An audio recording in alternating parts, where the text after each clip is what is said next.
Please chant. Om Purnamadaha Purnamidam Purnat Purnamudachyate Purnasya Purnamadaya Purnamevavashishyate. Om Shanti Shanti Shanti. We begin with mystic song by Sri Swami Lalitananda, played and sung by Sri Swami Umananda and Rajneesh. Our song tonight is called My Guru is Ever Near to Me.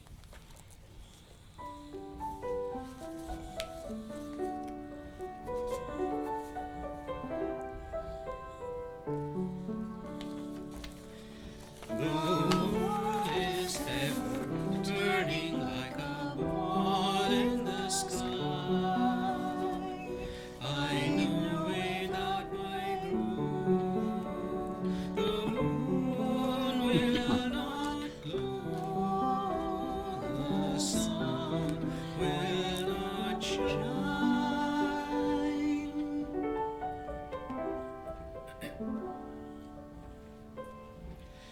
When my steps go astray, still my guru leads me on. The fear is gone and the hope is new. His smile appears like purest gold.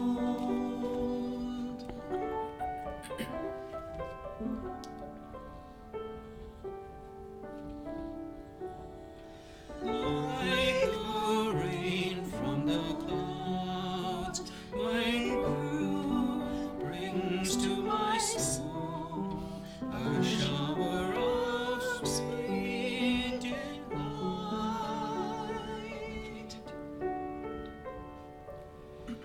In every waking moment, he stands like an angel, shielding me from harm.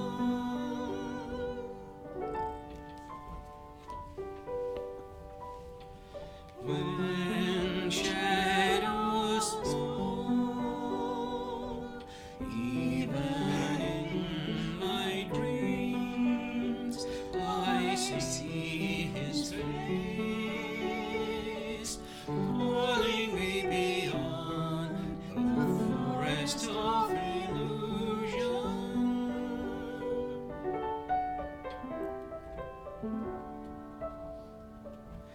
The autumn may come, the winter may follow,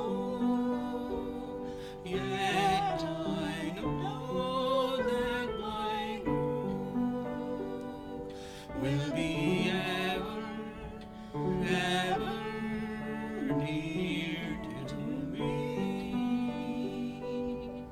guiding me to my eternal home.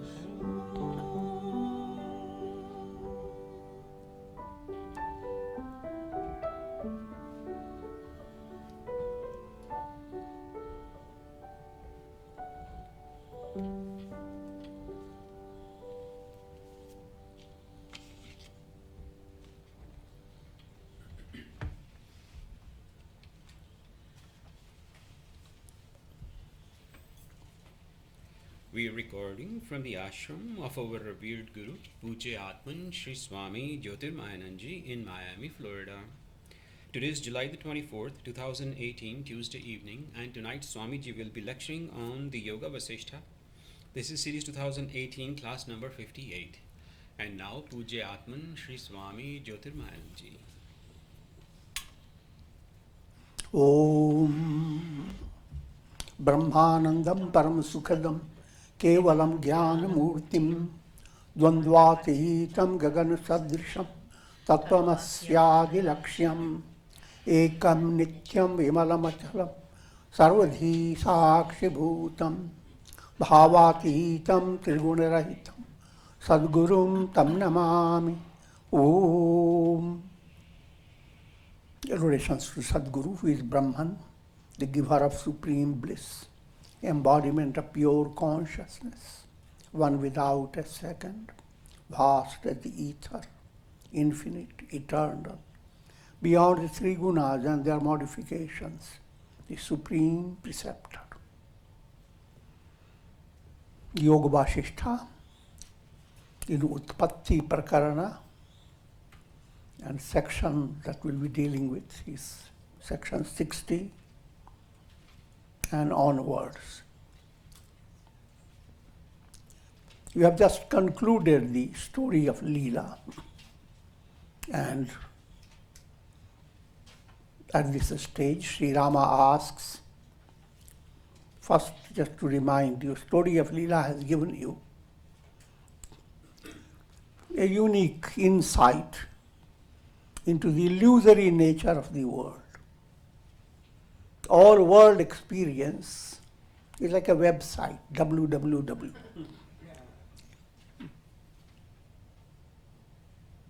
Who, where, when.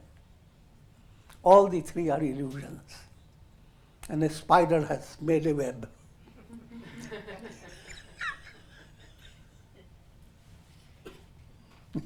In that website, every folder can contain another folder. And in the corner of that folder, you can put another folder. Just requires a little bit space within the screen. And in that little space, million words can be locked there. And then in that folder, you can have another folder. It depends upon how advanced your computer is. You have limitless possibility. So, time-space experience is not the reality. But that's what everyone faces, the world of time, space, causation. All that you remember is through your mind. When you were born, how things have happened, what you are expecting, memories of all interactions. But all that, when the soul passes on to another embodiment, all that moves away, dumped. But even while you are within the embodiment, you go to sleep and suddenly another folder opens with time, space, causation. You go through lots of experiences. And it goes on happening during just one night. You can't count sometimes your dreams.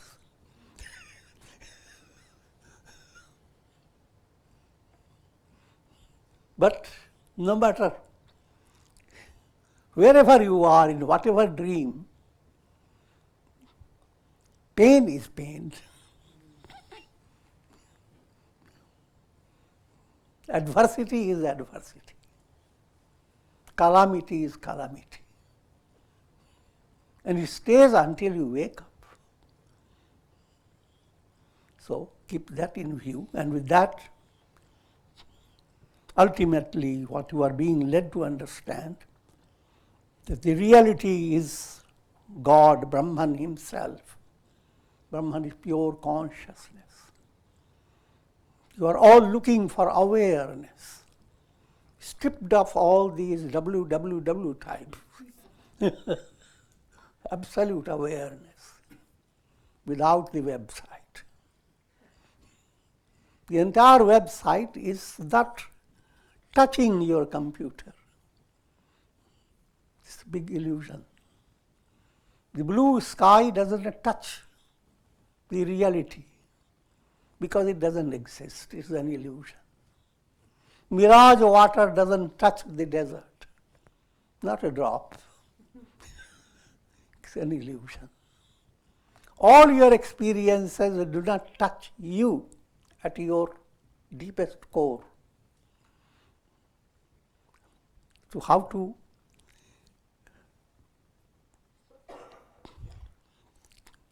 experience that type of revelation, that I am not moving from folder to folder. But I am behind the entire WWW set. Another way to understand. All illuminations of the sun and all reflected suns are nothing but the sun. And that has to enter within every person. And that's the project of religion, sadhana, spirituality, dharma, keeping that in view.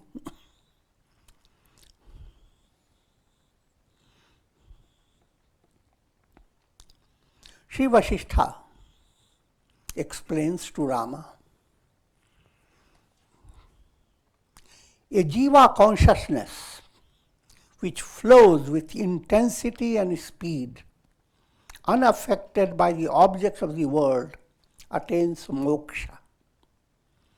Otherwise, it continues to flow from one embodiment to another, experiencing the long dream of the world process. Lots of insights are put into this simple statement. Jiva consciousness.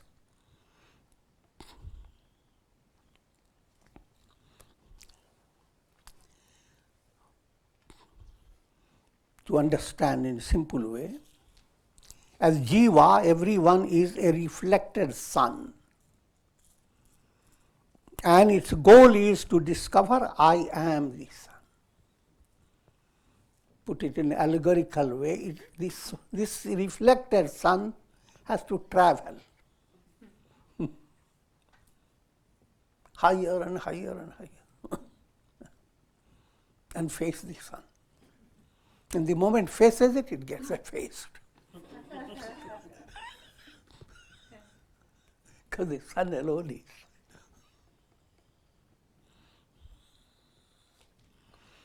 Now put it more precisely for deep understanding. Gita has presented a unique way of allegorical description, soul's movement to Brahman. That's Uttarayana path, the northern path of the soul's journey.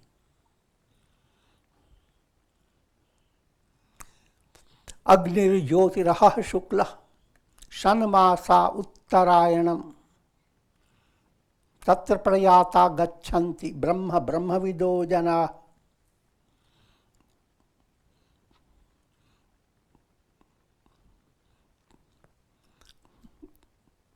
In simply one line of a verse, the whole universe has become condensed.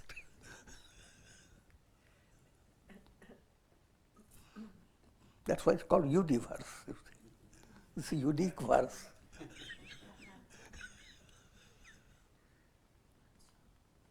Now, moving away from humor, Agni. First stage, if you are jiva consciousness is moving towards realization. First step is Agni, fire. And fire represents vairagya, dispassion.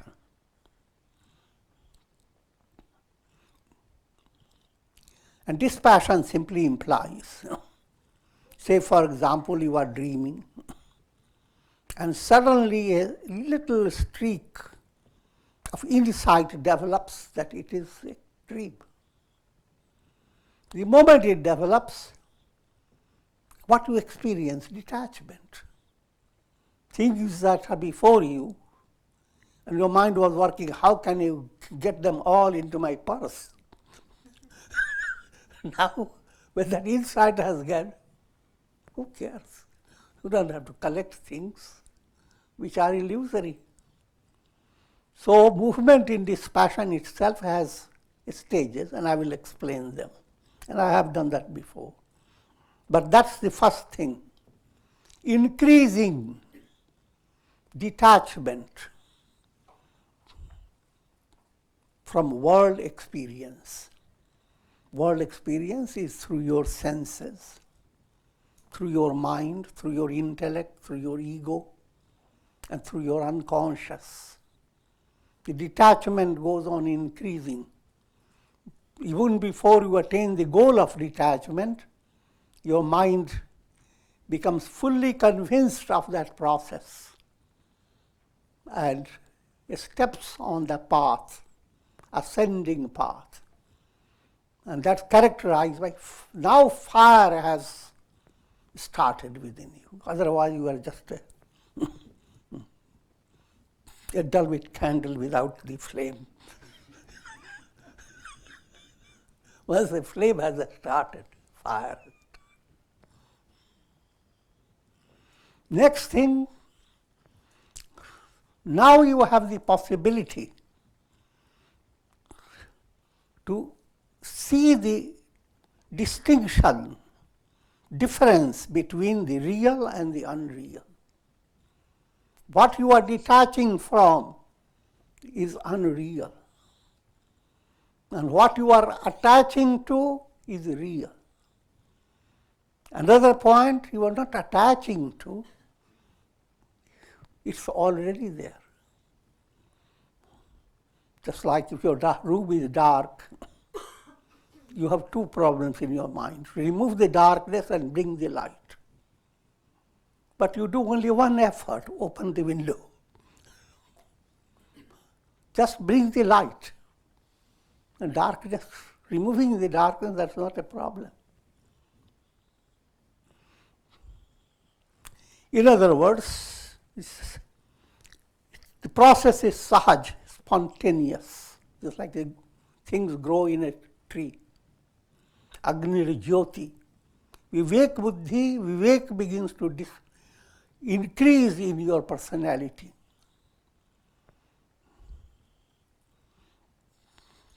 It allows you to see yourself in an objective way. If you are suffering, you are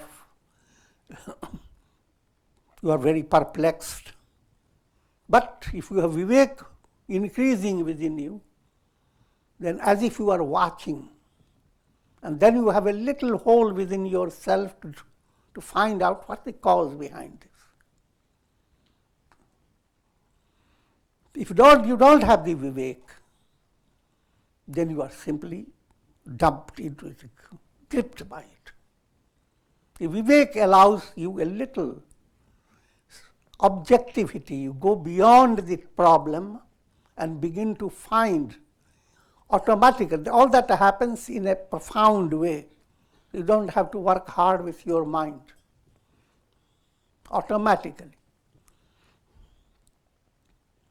And that goes on happening, and ultimately your ideal Vivek is to have a perfect clarity of understanding that self, Brahman alone is real. The sun is the reality.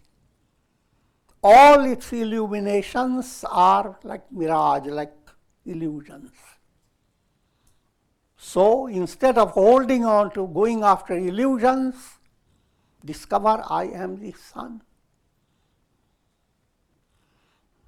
So that type of distinction between self and not self, that could be Vivek. And as I said, it's progressive movement. Third point, aha. Aha terms. When things go on going, the expression aha. Aha. And that's the name given to daytime. The deity of the day is called aha. Which means every day is viewed by you as a purposeful day. And you don't make any distinction. Like, let me wait for Krishna Janmashtami. Let me for the New Year day. Let me wait for the Christmas day. All those are important. They have been designed by sages. to, just like children are given teaching in a subtle manner. So you are given the idea of certain day can be so important. You shed all your anxiety and just get involved with that day and its celebration. But that's you are being introduced to. Why shouldn't any day be that type of celebration? And why should it be a big celebration where you get so lost and it takes you time to recover?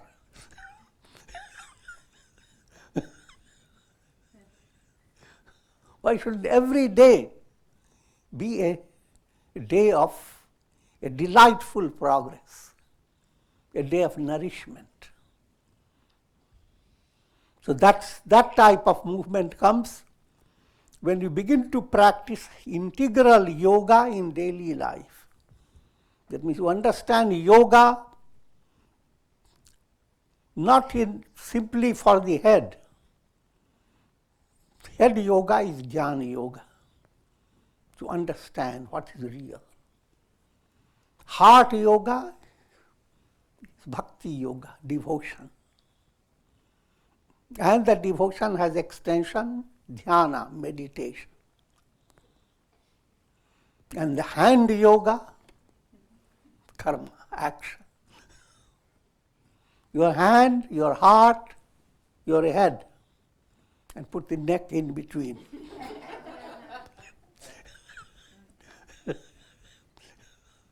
All these four must be coordinated, harmonized, so daily you can walk in a nice way. And God has provided a wonderful situation for your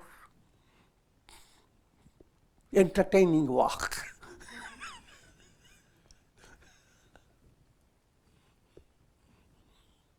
That's called.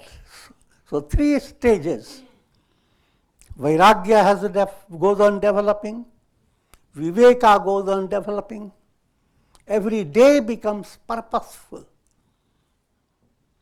You don't feel that you're just wasting time and waiting for a calamity and living in as well a complete vacuum. Rather, every day gives you a sense of recovery. Suppose you have been in a sick state, and then you suddenly begin to discover a feeling of recovery day by day, then your life becomes joyous. You don't sit back and go on remembering all the pain you suffered. No, the joy of recovery shuts out all the pain. And even though you have not recovered enough, you are joyous. This is a simple experience. You must realize the same occurs in a much more intensive way if you have deeper spiritual involvement.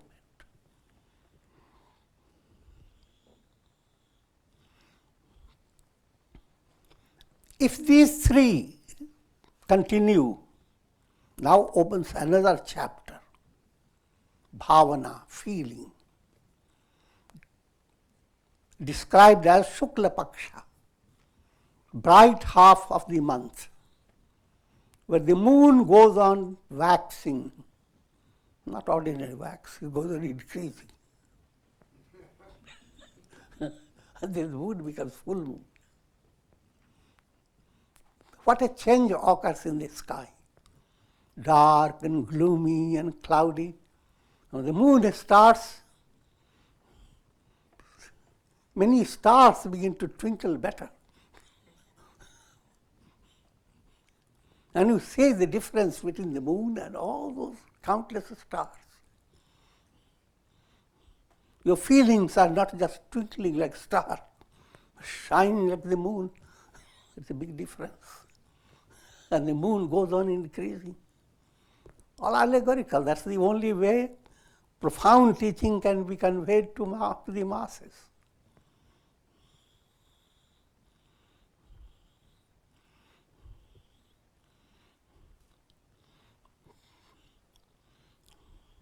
And as this bhavana, feeling within you, becomes highly purified, and your heart goes on expanding, rather the moon of divine love goes on waxing, then your life experience is always in a little confinement. You are confined to your mind, your intellect, your ego, your body, your samskaras. So you are living in a little circle. Now bhavana has started. It works like an erupting volcano. I'm joking. Try to understand. Now the surrounding limitation, the circle, begins to expand.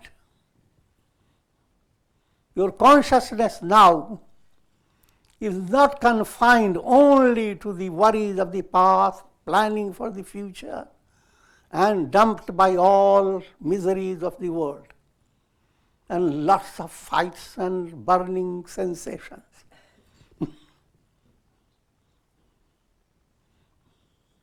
Now your consciousness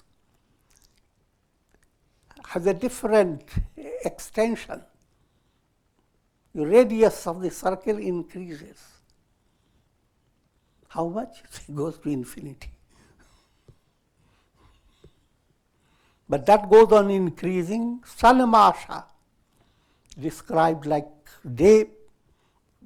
period of the day, goes on increasing with the northern path of the sun. Uttarayana, that's why it is known as Uttarayana. The northern course, which starts from March onwards, every day goes on increasing more and more, until there comes the longest day. But that's allegorical. In your study, after that, Uttarayana, Dakshinayana starts. But one who has followed this Uttarayana movement, Tatra Prayata Gacchanti Brahma. Now you are entering into Brahman himself. Brahma Vidojana. You develop the knowledge of Brahman. I am Brahman. That's the highest knowledge.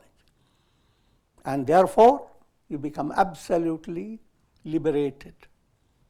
That's what, when Jiva consciousness flows with intensity and speed, unaffected by the objects of the world, it attains moksha. And I have explained all that implied in it. Otherwise, it continues to flow from one embodiment to another, experiencing the long dream of the world process. Now, the otherwise, that's called Dakshinayana.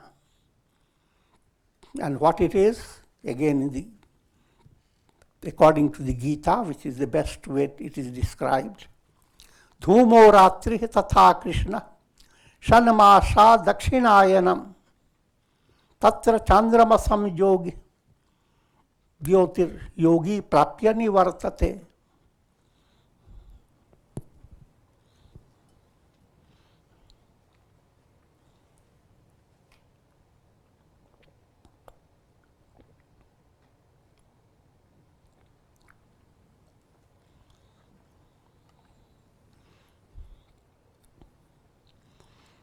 If you have not followed the spiritual path,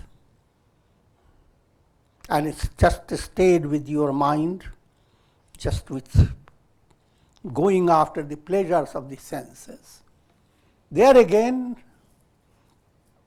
this description is not for the lowest class of people. People who have taken virtuous path, but their mind has not open to a higher reality. So all they have done is to go on creating good karmas and thereby improving your experience in life. Better than this life, you will have next life. that with that intention is not really secure. You may become better or may default and go worse.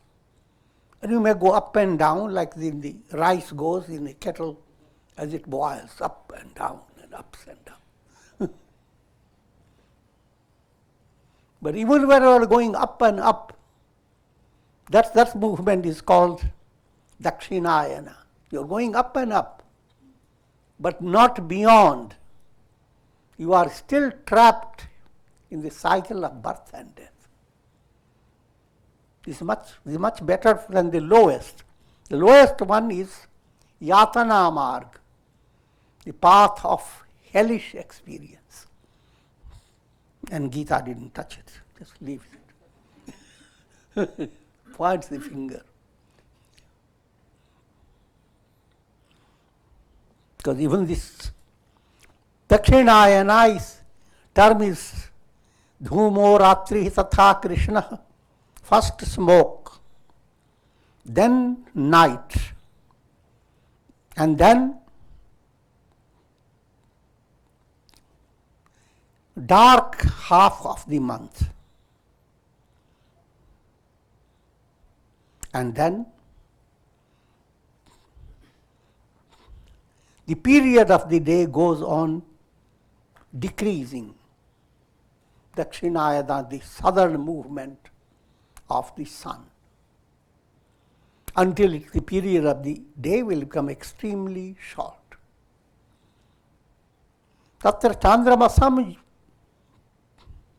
jyotir yogi prapya nivartate. Even that movement is accomplished by yogi, not ordinary people. Ordinary people who do not have any type of virtue in their life, they follow yama.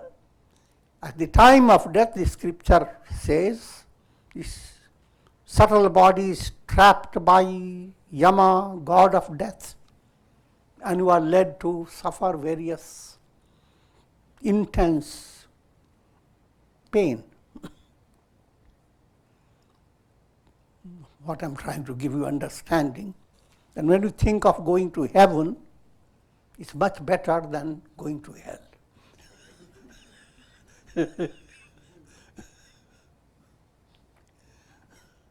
But going to heaven, if that remains your ultimate goal, you are still in kindergarten. Grow up. Because just going to heaven, have good enjoyment and come back again in human embodiment, that's not the goal. Attain liberation. Now what does it imply, this second one, dhumo? Instead of vairagya, agni, fire, last stage of your life becomes full of smoke. Body gets exhausted. Mind has nothing to be vibrant about. Only thing that mind can go on working upon is achieving the cud or eating the vomited stuff. Things that we have already experienced. Miserable situations you experienced before. And now things are wonderful, the weather is fine, you sit on your armchair and remember, oh, old time.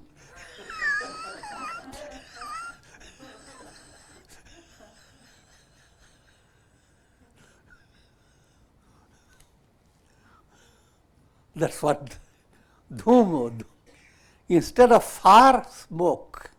That's what smoke does. The first movement is mystically optimistic. Optimistic means, simple example, you have given a glass, and it's a half water. Optimistic people say, oh, it's water there. Eyes shine up, even though there is only half.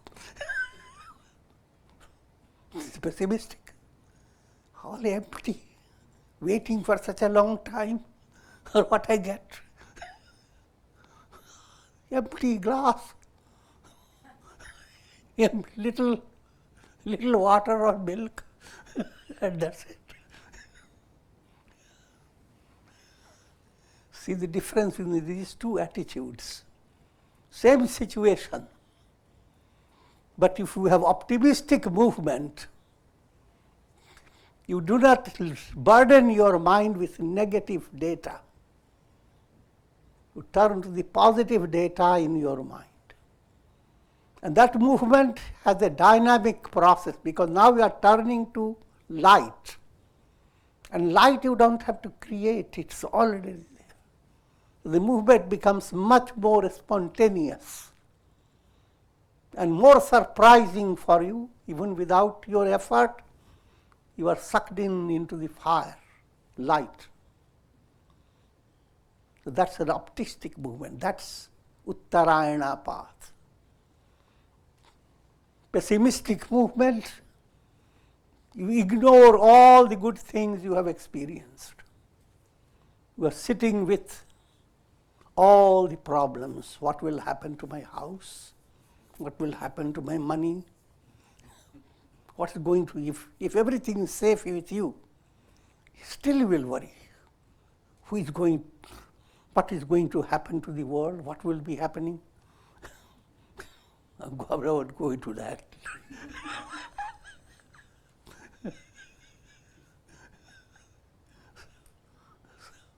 The mind has its own way. All this develops like a habit. And in order to change the habit, you have to have great patience.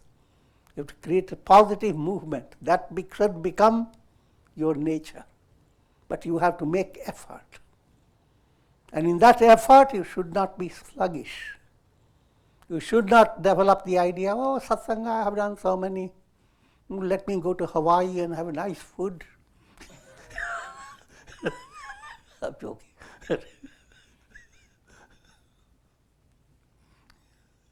It should not be ignored what is most important in your life. Bring in daily life, not a sense of too much discipline, then your mind gets agitated, but a sense of harmonious movement. Sadhana movement is actually a spiritual luxury.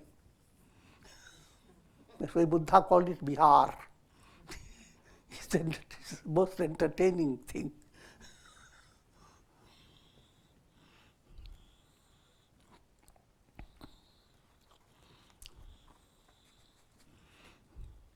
So, coming back to just give you the meaning, first smoke, then Ratri, dark night. Aha is dropped out. Your daily, live your day without purpose, because always looking up for future. Then what happens? Krishna. Instead of having waxing moon, waning moon, whatever bhavana you had feeling, good feeling, now good feeling becomes a remote. One day you have good feeling, it takes 5 days more to get back to that good feeling. Time passes, it takes a month more to get a good feeling. That's movement, it's waning of feeling. And then this circle of your consciousness, instead of expanding, begins to contract. So now we begin to see things in a very narrow-minded way. And that's the predicament that any intelligent person should prevent. While you have energy, no matter in what age, start becoming alert to live your day with increasing positive association. lifting up your mind, getting away from depressing circumstances, allowing your mind to be engaged in something purposeful. And satsanga is always very relaxing and inspiring. And in Hindu culture, all the scriptures are so entertaining. You go into any and just try to find out who was the mother of Hanuman. I'm joking. It's a rather entertaining way of allowing your mind to develop devotion.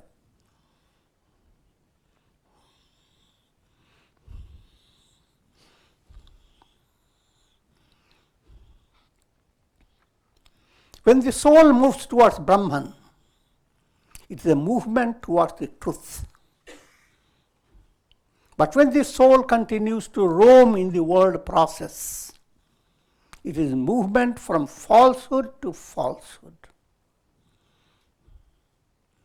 The movement towards truth is more powerful than the movement towards falsehood. Simple understanding.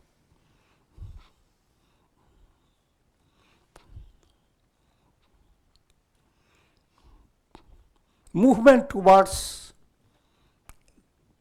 enlightenment, movement towards attaining liberation, put it in a more easy understanding, movement towards betterment of your personality, integration of your personality.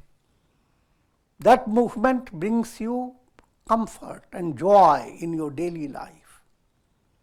It is easier to have that movement than moving into miserable condition. Moving into miserable condition, you are constantly being pressured and as if you are being taken away from oxygen atmosphere to where there is no oxygen at all.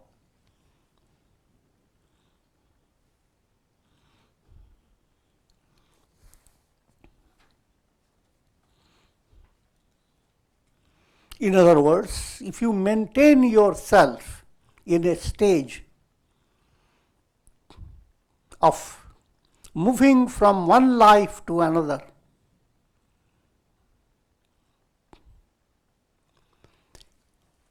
all your movement will be filled with intense effort on your part. Every little thing you earn, you have to work very hard, and end result, you suffer from despair. All that you do, it doesn't give you satisfaction. And what if it does give you satisfaction? If it does give you satisfaction, certain good karma can allow you to be prosperous for a longer duration. But understand that longer duration is again just a duration.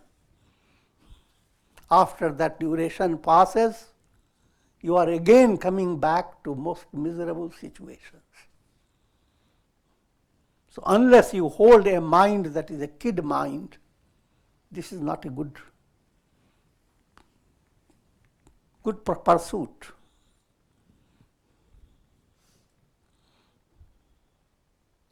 You are led from falsehood to falsehood. The movement towards truth is more powerful. The mighty spiritual movement overcomes all little movements in life, just as a mighty river overcomes the small streams and continues to flow on to the ocean of the self.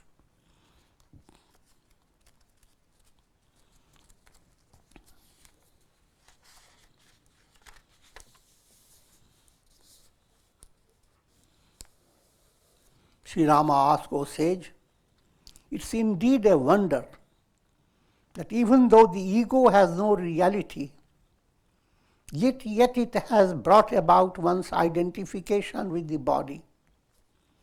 And though the world is illusory, yet it appears real. A vast world can exist in an atom, and a long duration of time can be experienced in few minutes. Please explain these points so that the fact of the illusoriness of the objects will be deeply impressed on my intellect. In other words, what Rama is pointing out, O sage, continue so that I can practice abhyasa. Rama has understood, but that understanding has to go deeper and deeper. Gada parinyaya. Go on hammering, O sage, until it becomes unshakable conviction. Just like you hammer a nail, and then you shake the nail. If the nail is still shaky, hammer again. And once it doesn't shake, hammering stops. So as long as your mind needs to be hammered until you have completely understood and assimilated the teaching, teaching must continue. Swadhyaya must continue in your life. And it has many ways to do it. Swadhyaya, you can study at your home, take a scripture. Swadhyaya, when you are listening to Satsanga, what you have studied, you get more deeper understanding in a broad atmosphere of Satsanga. Swadhyaya, guided by spiritual preceptor. Swadhyaya, when you share your knowledge with others. Sometimes when you start sharing, you become more alert and you learn more when you share it. And that's the subtle secret of knowledge. If you want knowledge all for yourself and you don't look at anybody, just I want to attain liberation, it will never happen. Your ego will fool you. It will tell you have attained nirvikalpa samadhi.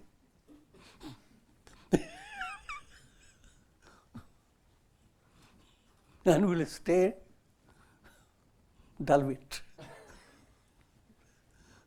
But when you begin to share the knowledge that you have grasped by your intellect, that knowledge becomes to wake, develops a kind of vitality, and it touches your heart. When you see what you have learned is touching the heart of others, the same teaching now touches your heart in a more profound way. It's called Jnana Yajna. And in a very broad way, any good deed that you do allows your heart to relax more and become more magnanimous. So all this comes under Swadhyaya. Swa is the self. All that you learn is its chapter by chapter, Adhyaya. And the whole world is providing you with all these scripts for you to study.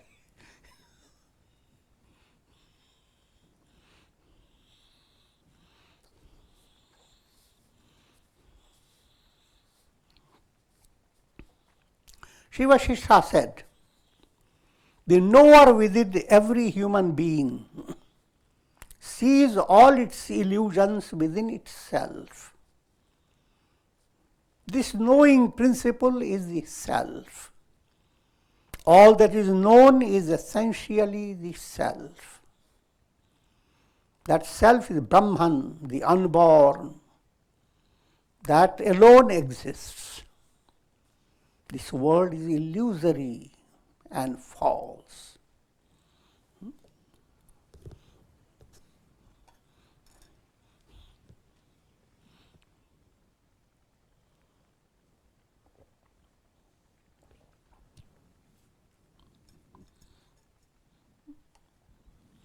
making it more suspenseful.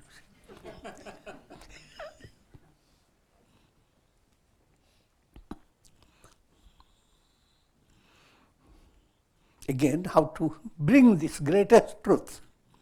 Truth is said very easily in Vedanta. Brahma satyam jaganamithya. Jivo brahmaiva napara. Brahman alone is real, the world is illusory, the soul within you is nothing but Brahman. Finished.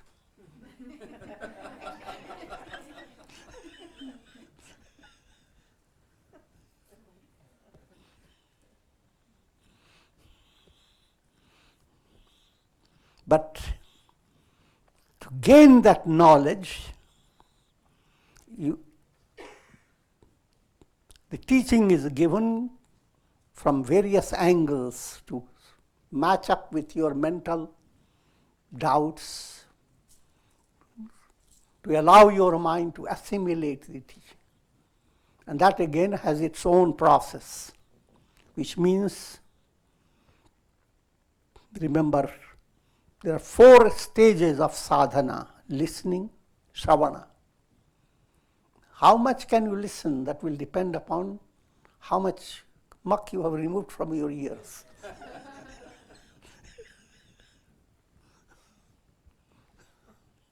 The more purified, the more harmonized you are in your personality, the more you will be touched by a revelation of higher truth brought to you by words, by statements. You'll be touched by them. So Shravana leads to Manana. Now you begin to assimilate the teaching, the process of assimilation. That leads to Nididhyasana.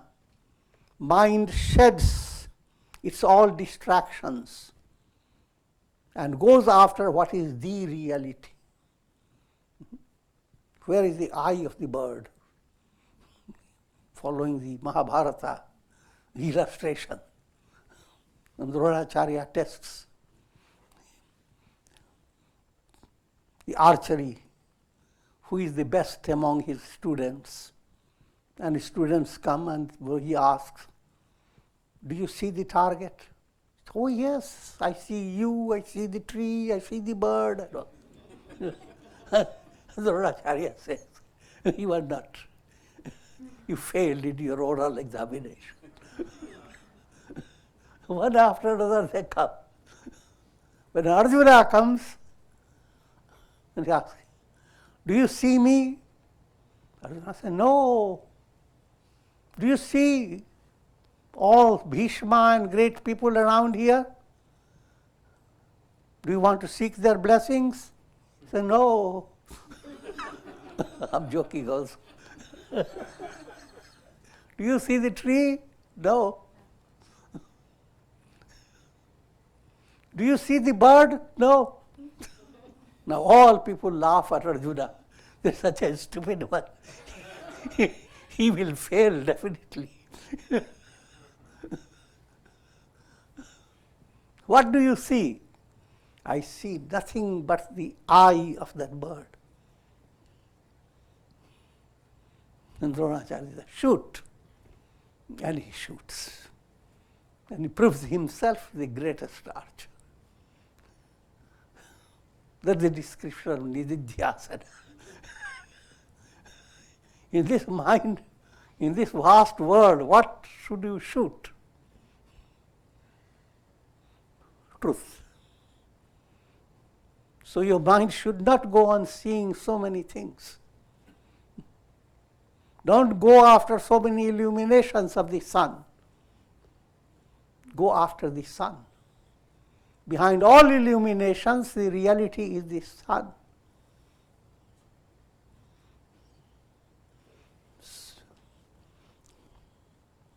And that Nididhyasana leads you to Sakshatkar, realization.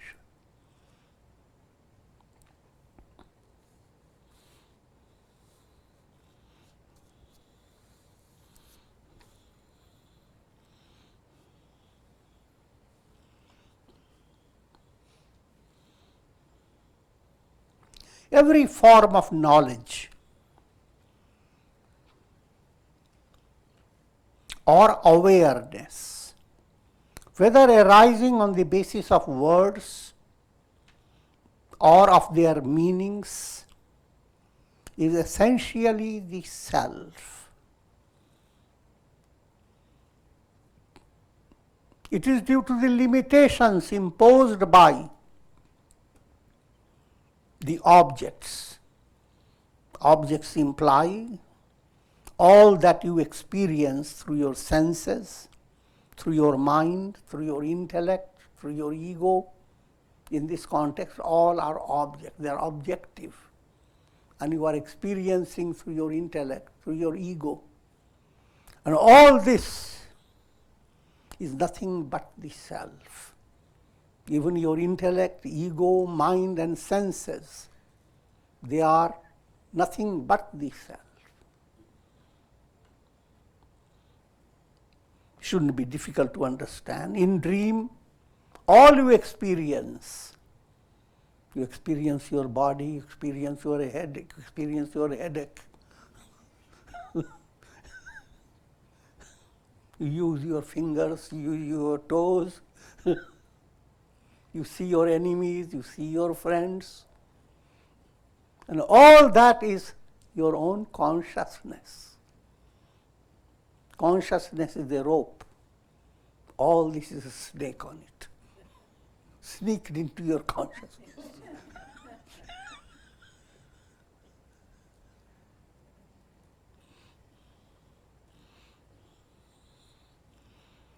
One moon seems to become many by reflecting in numerous lakes and ponds. Golden ornaments are not different from gold. Different illustrations. Look at the golden ornaments. From higher point of view, they are just nothing but gold. It doesn't matter which way it has been converted into a bangle or into a ring or into some type of ornament. It can be 1,000 ways gold can be fashioned. But it is nothing but gold. Similarly, it is Brahman, the Absolute, that has become fashioned into countless experiences. Through your nose, he has become smell. Through your ears, Brahman has become words. Through your mind, Brahman has become all imaginations. Ghostly imaginations, divine imaginations, all the vast explosion of website. Brahman has become all.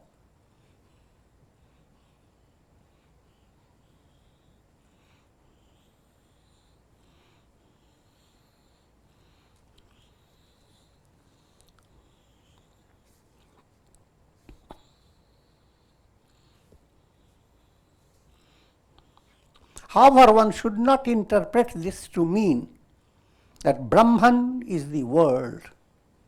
When we say all this is Brahman, it's meant to negate all this to realize Brahman. Not to go after all this because they have all come from Brahman.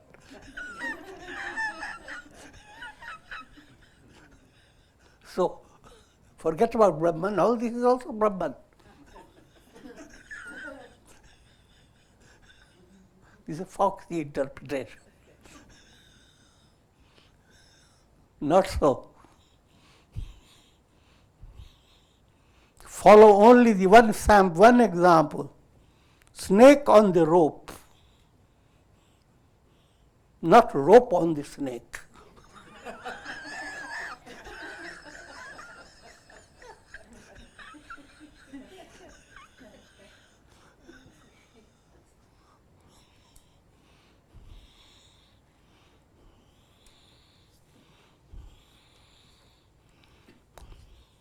This world cannot be taken literally as Brahman. When the illusion of Maya is removed, the world vanishes from one's view, revealing its true Adhishtan, true basis, Brahman, the absolute self. And with this I will conclude. Om Purnamadaha Purnamidam Purnat Purnamudachyate Purnasya Purnamadaya Purnameva Avashishyate Om Shanti Shanti Shanti. And let me have special prayers.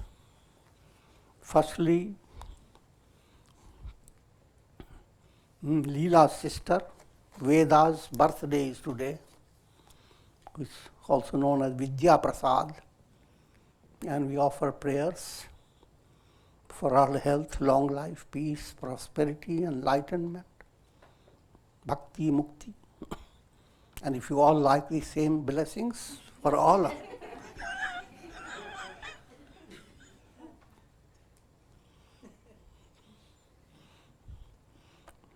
And also the prayer is for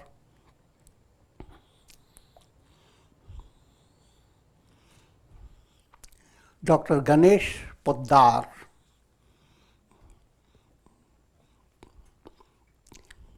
His soul has passed on, and may his soul be enfolded by boundless love of God. Enjoy eternal peace.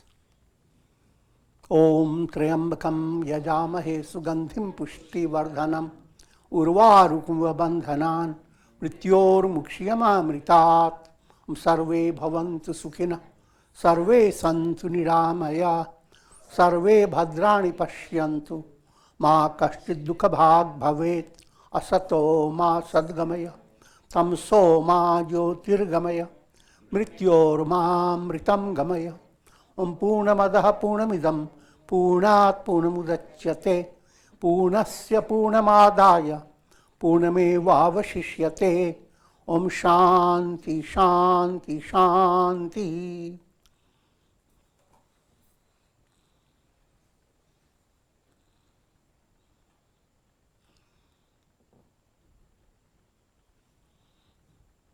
Om Shri Ramaya Namah Om Namah Shivaya Om Shanti Shanti.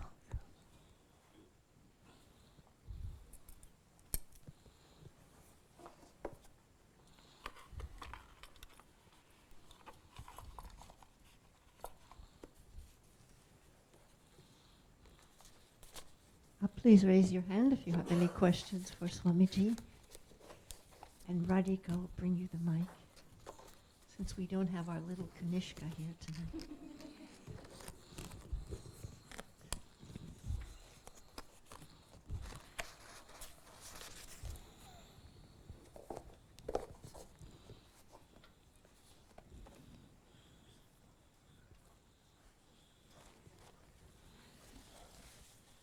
Swamiji, I have a question.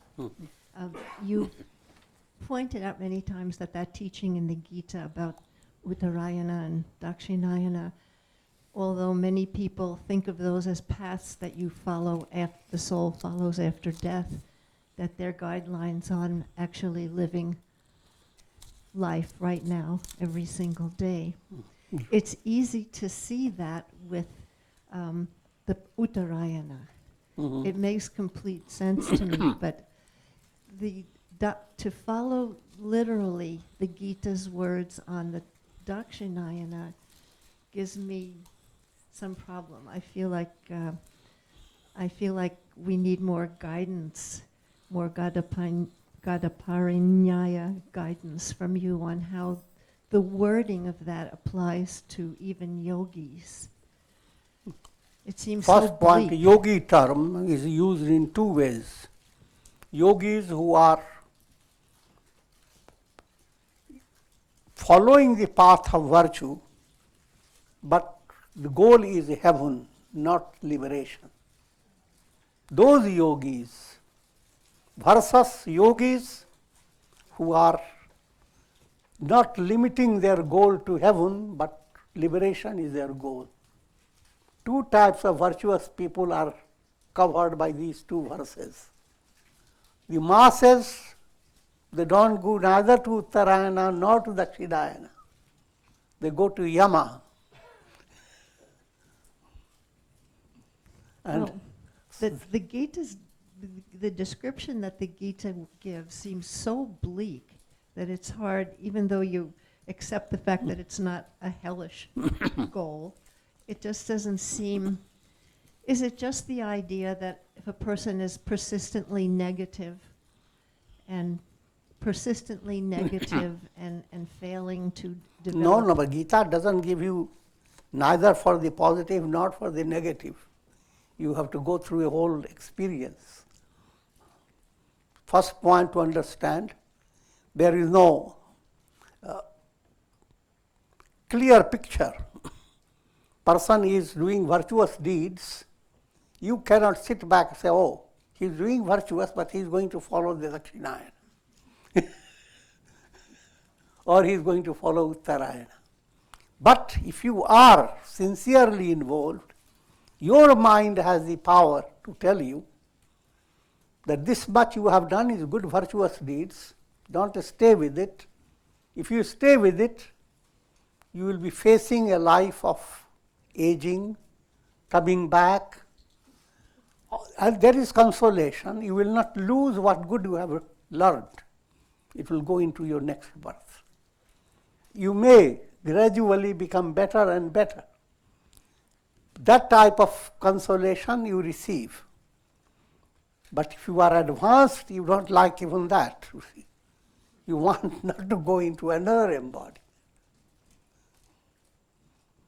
Now what happens then if your goal is not liberation? Then you are holding on into your mind moha, deluded concepts of worldly values, gripped by worldly values. People face their last days, always wondering, where is my grandson? Is he remembering me? I'm joking, but I'm not joking actually. Much more than that. You are always, the mind is, and what becomes worse? So many people may be all loving for you, but your whole nervous system becomes twisted. And you look at them and don't realize them. And when you realize them, you view them to be enemies. Your mind makes all the show. So that's what we call moha, it's smoke. You are being now led by smoke. Even if you have a very positive picture in your mind while you are dying, but if it is not movement to liberation, it is again another moha aspect. And it will not stay positive all the time. So first comes moha, dhumo, then comes ratri. You become more engrossed with ignorance. You don't want to know anything about spirituality at that time. And then bhavana in your heart, whatever feeling and generosity and goodness your heart used to experience, now a lot of snakes have entered there. It will become a nest. Nest of chinta, worries. And that's what is described. And that is happening also to people while alive. It's not after death. Both paths. You don't wait for die to follow the path, it's happening. Your soul is pursuing it. And death simply is just an end of one chapter, open another chapter. Same process continues. If you are Uttarayana and you didn't attain the highest, next birth will be your birth in a yogi family. So whatever you have achieved will continue. And you are going to be led to attain enlightenment. We are pursuing the path of Dakshinayana, then whatever good karmas you have done, that will become the basis for your becoming prosperous in the next birth. That's also, during your life, you are pursuing it. You are pursuing it by dhumra. Instead of lot of clarity there in the world and teachings, you don't go there. You don't go into satsang, but you go into a drunken party. You have taken the path of smoke. And how or do we think of that as yogic? That when you're persistently, the consciousness is contracting and the moha is increasing. No, because you are now restricting your understanding of the term yogi. Okay. Yogi term is used in different contexts. This yogi is not the yogi, absolute. The yoga term sometimes just attaining worldly objects called yoga. Yoga and kshema. You gain something, it is yoga. After gaining it, you protect it, it's called kshema. That way I have given, but more mature way, when you tell people to follow the path of goodness, be good, it has two aspects. Good to a certain stage that keeps your ego satisfied with your goodness. So that is also a good person. The good word is perfectly okay. But that goodness is not removing your illusions, because ego is not being transcended. So, you are a good person, but not for liberation. You are following the southern path. Another type of good person, with goodness comes closeness with God, surrender. The gooder you are, I'm using bad language.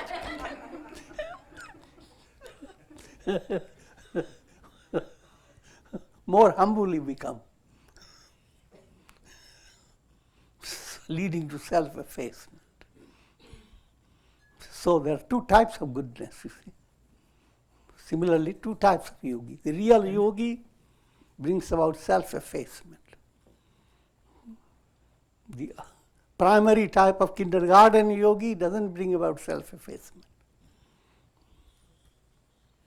That helps. Thank you, Swamiji. That's good.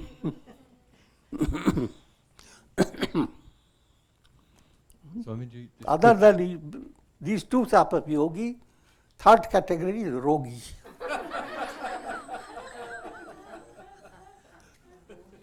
Rogi, to stay a rogue.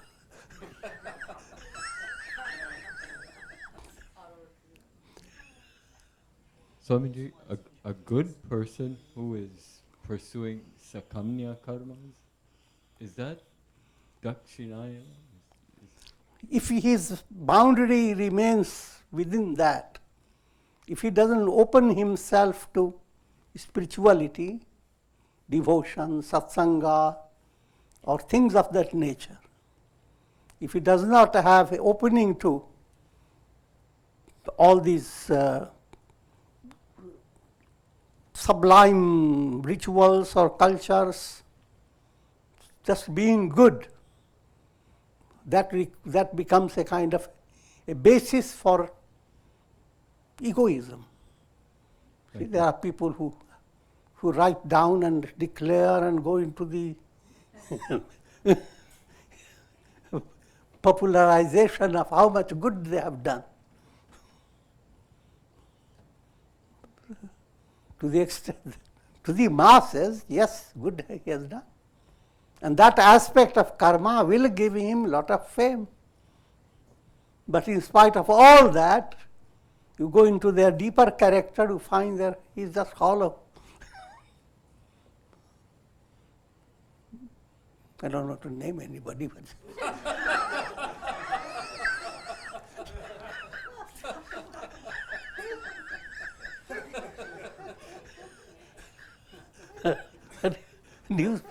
news media is constantly giving you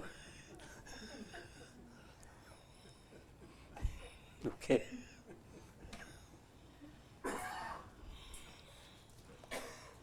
Tonight we have 3 announcements that definitely prove that the glass is half full and not half empty.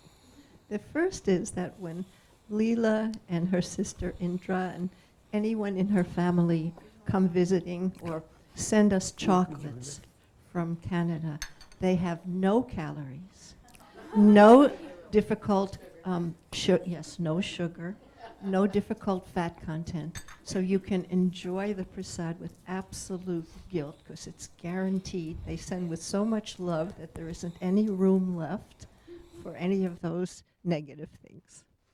Second one is that we'll be celebrating Krishna Janmashtami.